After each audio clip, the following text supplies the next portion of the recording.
Sports are an integral part of American culture. It brings us together during times of uncertainty, inspires us to reach for the stars, and gives a voice to those who need it. But when we think of sports, who do we picture? For most of us, the image of a woman is not the first to come to mind, but this is slowly starting to change. Women's sports have experienced record-breaking achievements in recent years. With all this change, women in sports are still fighting an uphill battle for recognition, dealing with lower wages and less coverage than men. Luckily, there are people who found some solutions. During the World Wars, women filled in the space that men sent to war left, including spaces left in sports. This led to the first massive wave in women's participation in sports.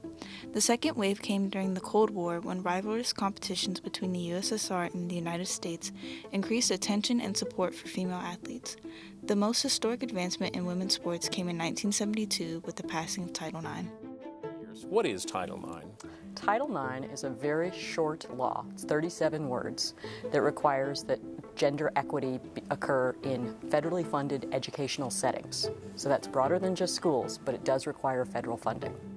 According to Rutgers Business School, since the introduction of Title IX, 3 million more high school girls and 200,000 more college women have opportunities to play sports each year.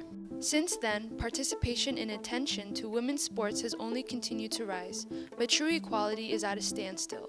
Women athletes still make a fraction of what their male counterparts do. In fact, they make 21 times less on average than men athletes on the field of play, according to Thayer Laviel, Executive Vice President of The Collective, a women's sports advocate group. This is due to many things, but one huge factor plays a role: lack of support. Firstly, in most sports, male leagues were established first, giving them more time to build. For years, the idea of a women's sports league was laughable, and the power to make and broadcast such leagues was in the hands of a few middle-aged white men, whose bias blocked women from sports. Leagues like the NBA, which was established in 1949, took years to establish themselves as profitable and entertaining leagues. It took the NBA until 1971 to see that form of true success. Compared to the WNBA's establishing year being only 29 years ago in 1996, it becomes clear as to why women's sports lags far behind. During the NBA's first 22 years, investors were willing to play the long game by giving the league money even when it wasn't profitable. But in women's sports, investors act a bit more skittishly. On the men's side, we regularly inject hundreds of millions of dollars, give them decades to grow and show profitability, and then revive them if they fail. On the women's side, we give them a fraction of the money, a fraction of the time, and then lament the fact that they aren't profitable just a few seasons in. Sexist assumptions that women are unfit to play and bring in crowds are now just starting to melt away. Only now, investors are starting to look their way. So how do we take advantage of this shift in temperature to bring about real change? Women's sports are marketed very differently from men's sports. In a 2023 study, it was found that advertisements for women's sports were often marketed towards family-friendly and community-oriented audiences, while men's sports were marketed towards a broader and more diverse audience. This difference in marketing keeps women's sports from reaching potential fans. This kind of framing makes women's sports seem like something to be supported out of moral duty, which just isn't as interesting as support coming from true interest.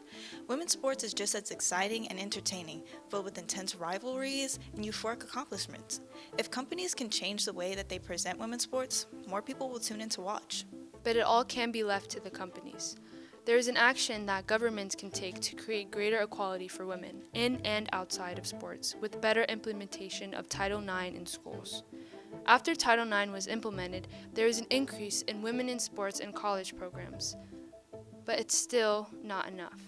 Title IX relies heavily on those who are affected by sex discrimination to report it, leaving many institutions unchecked. Speaking from the girls' rugby team, I definitely see a lot more differences between the boys' rugby team and the girls' rugby team. For instance, right now it's preseason, and boys' rugby gets the weight room, and girls' rugby does not get the weight room. We have not been assigned a time for the weight room, even though it's probably equally as important. According to the organization Women in Sports, only 30% of parents believe playing sports is very important for their daughter, compared with 41% of parents for their sons. This lack of support around girls in sports is pervasive across athletic fields. Not only do females face disinterest, but when they do participate in sports, they are not taken seriously as athletes. But with time and effort, we can work against these attitudes. Title IX has been a crucial step in the right direction, though the journey toward true equality in education and sports is not over. By enhancing and fortifying this law, women athletes will be better protected and have more opportunities. Walls will be let down, starting by the reframing of how we market female sports, a future where women and girls are just as respected as men. Out with the old, in with the new.